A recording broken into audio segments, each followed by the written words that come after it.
சில இரவுகள் நம் நினைவில் மட்டுமில்லை, வரலாற்றின் இதயத்திலேயே பதிந்திருக்கும். ஒரு ஜீப், அதன் உள்ளே 3 அப்பாவி உயிர்கள், அன்பின் பணியில் இருந்த ஒரு தந்தை, அவருடன் 2 சிறு குழந்தைகள். 1999 ஜனவரி 22ஆம் நாள் இரவு இதயங்கள் உடைந்த இரவு, கிறிஸ்துவின் அருட்பணியாளர்களுக்கு சவாலை தந்த இரவு, 3 அப்பாவி உயிர்கள் தீயில் கருகப்பட்ட இரவு. தீயெறிந்த அந்த இரவில் 3 உயிர்கள் மௌனமானது. ஆனால் மனிதத்தின் குரல் அன்றுதான் உலகம் முழுக்க ஒலித்தது. இது ஒரு துயர சம்பவம் மட்டுமல்ல, இது அர்ப்பணிப்பு, சேவை, மன்னிப்பு, உண்மையான கிறிஸ்தவம் பற்றிய மனதை உடைக்கும் ஒரு உண்மை வரலாறு. உடல் எரிந்தாலும் விசுவாசம் எரியவில்லை, உயிர் போனாலும் அன்பில் சற்றும் குறைவில்லை. யார் அந்த அன்பின் மாமனிதர்? ஆம், அவர்தான் Graham Stuart Staines. Graham Stuart Staines 1941 ஜனவரி 18 அன்று ஆஸ்திரேலியாவின் குயின்ஸ்லாந்தில் உள்ள பாம்ஸ்வுட் பகுதியில் வில்லியம்ஸ் மற்றும் எலிசபெத் தம்பதியினருக்கு மகனாக பிறந்தார். சிறு வயதிலிருந்தே ஏழைகள், புறக்கணிக்கப்பட்டவர்கள் மீது அவருக்கு மிகுந்த இரக்கம் இருந்தது. இளம் வயதில் இந்தியாவில் தொழுநோயால் பாதிக்கப்பட்ட ஜோஷியா என்ற சிறுவனின் புகைப்படத்தை பார்த்த அந்த தருணம் அவரது மனதை ஆழமாக தொட்டது. 1965ஆம் ஆண்டு தனது 24வது வயதில் கிரஹாம் ஸ்டெயின்ஸ் முதல் முறையாக இந்தியாவுக்கு வந்தார். ஒடிசா மாநிலத்தின் தொலைதூர பழங்குடியினர் பகுதிகளில் தொழுநோயாளிகளுக்காக செய்யப்படும் சேவையை பார்த்து இந்தியாவை தன் வாழ்க்கை நிலமாக தேர்ந்தெடுத்தார். பின்னர் மயூர்பஞ்ச் இவாஞ்சலிக்கல் மிஷனரி சொசைட்டியில் சேர்ந்து அந்த மாநிலத்தின் பழங்குடியினர் மற்றும் புறக்கணிக்கப்பட்ட மக்களிடையே சேவை செய்தார். அந்த நோயால் பாதிக்கப்பட்டவர்கள் சமுதாயத்தால் ஒதுக்கப்பட்ட அந்த காலகட்டத்தில் எல்லாவற்றிலும் நம்பிக்கையை இழந்த அவர்களை கிரஹாம் ஸ்டெயின்ஸ் தம் கைகளாலும் தம் அன்பினாலும் தொட்டார். அவர்களின் காயங்களை சுத்தம் செய்தார். தொடர்ந்து அவர்களுக்கு சிகிச்சை அளித்து உணவும் அன்பும் மரியாதையும் வழங்கினார்.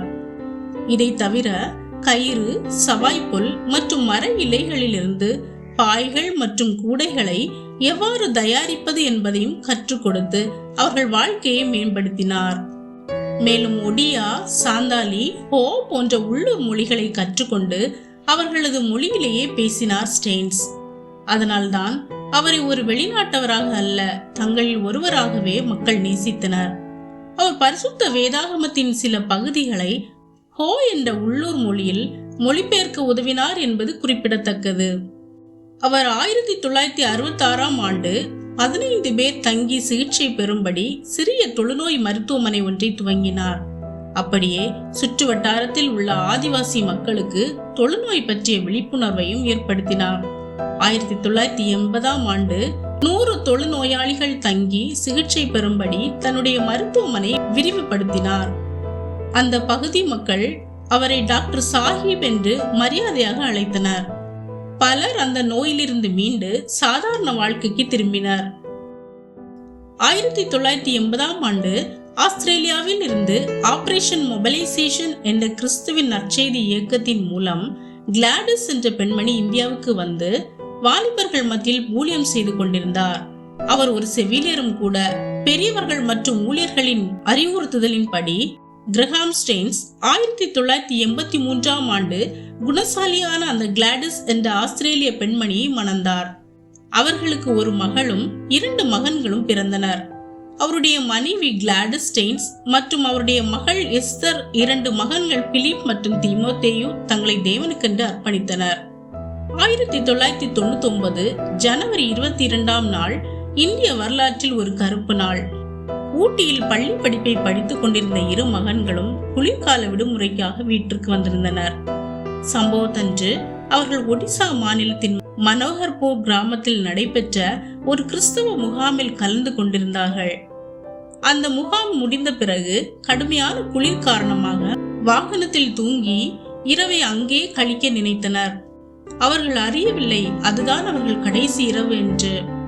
நள்ளிரவு சுமார் 2 மணி அளவில் ஸ்டெயின்ஸும் அவரது 10 வயது மற்றும் 6 வயது மகன்களும் ஆழ்ந்த உறக்கத்தில் இருந்தபோது கோடரிகள் மற்றும் பிற கருவிகளுடன் ஆயுதமேந்திய சுமார் 50 பேர் கொண்ட ஒரு கும்பல் வாகனத்திற்கு தீ வைத்தது. அந்த தீயில் கிரஹாம் ஸ்டெயின்ஸ் மற்றும் அவரது இரு மகன்களும் உயிருடன் எரிக்கப்பட்டனர். வேடர்கள் கையில் சிக்கிய மான்கள் போல கிரஹாம் ஸ்டெயின்ஸும் அவரது மகன்களும் கயவர்களின் கையில் சிக்கிக் கொண்டனர். இந்த சம்பவம் இந்தியாவை மட்டுமல்ல, ஒட்டுமொத்த உலகத்தையே உலுக்கியது. உலகம் எதிர்பார்த்தது கோபம், பழிவாங்குதல், வெறுப்பு. ஆனால் கிளாடிஸ் ஸ்டெயின்ஸ் சொன்ன வார்த்தை, என் கணவரையும் என் பிள்ளைகளையும் கொன்றவர்களை நான் மன்னிக்கிறேன். மேலும் அவர்களை குறித்த எந்த கசப்பும் என் இதயத்தில் இல்லை என்றும் கூறினார். அவர் கூறிய இந்த வார்த்தைகள் உலகம் முழுவதும் பெரும் தாக்கத்தை ஏற்படுத்தியது. அது வெறுப்புக்கு பதிலாக அன்பையும், பழிவாங்குதலுக்கு பதிலாக மன்னிப்பையும் எடுத்துக்காட்டிய ஒரு அரிய சாட்சி ஆகும். அந்த மன்னிப்பு பல இதயங்களை மாற்றி தேவனுக்குள்ளாக திருப்பியது. கிரஹாம் ஸ்டெயின்ஸ் அவரின் சகாப்தம் முடிந்தது என்று கயவர்கள் நினைத்த அந்த மண்ணில் அவரது மனைவி, என் கணவர் விட்டு சென்ற ஊழியத்தை நான் விட்டு தாயகம் திரும்ப முடியாது, இருக்கும் வரை இந்த ஊழியத்தை தொடருவேன் என்று கிறிஸ்துவின் அன்பை மற்ற ஜனங்களுக்கும் காண்பித்தார். அவர் இந்தியாவிலே தங்கி கிரஹாம் ஸ்டெயின்ஸ் நினைவு மருத்துவமனையை நிறுவி தொழுநோயாளிகளுக்கு இடையே தனது சேவையை தொடர்ந்து செய்தார்.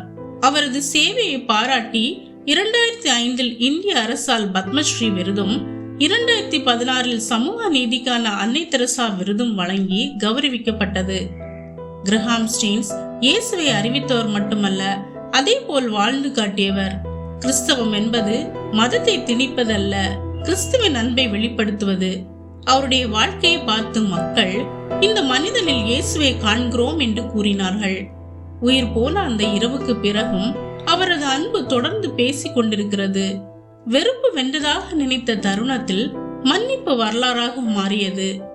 கிறிஸ்தவம் என்பது மதத்தில் அல்ல, வார்த்தையில் அல்ல, சாட்சியுள்ள வாழ்க்கையில் தான் காணப்படுகிறது. நாமும் மிஷனரிகளே, நீங்கள் வெளிநாடு போகாவிட்டாலும் உங்கள் கிராமம், உங்கள் வீடு, உங்கள் வேலை ஸ்தலம் மற்றும் நீங்கள் படிக்கும் கல்வி நிறுவனமே உங்கள் மிஷன் களம். இன்று நாம் தேவனிடம் கிரஹாம் ஸ்டெயின்ஸ் அவரின் குடும்பத்திற்கு இருந்த அதே விசுவாசத்தையும், சேவை செய்யும் கிருபையையும், மன்னிக்கும் இருதயத்தையும் எங்களுக்கும் தாரும் என்று வேண்டிக் கொள்வோம். நாம் வாழும் இந்த ஒரே ஒரு வாழ்க்கையை தேவ நாம மகிமைக்கென்று சாட்சியாக வாழ்வோம். கிரஹாம் ஸ்டெயின்ஸ் பற்றிய இந்த உண்மை சம்பவம் உங்கள் மனதை தொட்டிருந்தால், அன்பு வெறுப்பை விட பெரியது என்பதை உலகம் மறக்காதபடி இந்த நினைவை மற்றவர்களுக்கும் பகிருங்கள். தேவன் தாமே உங்களை ஆசீர்வதிப்பாராக.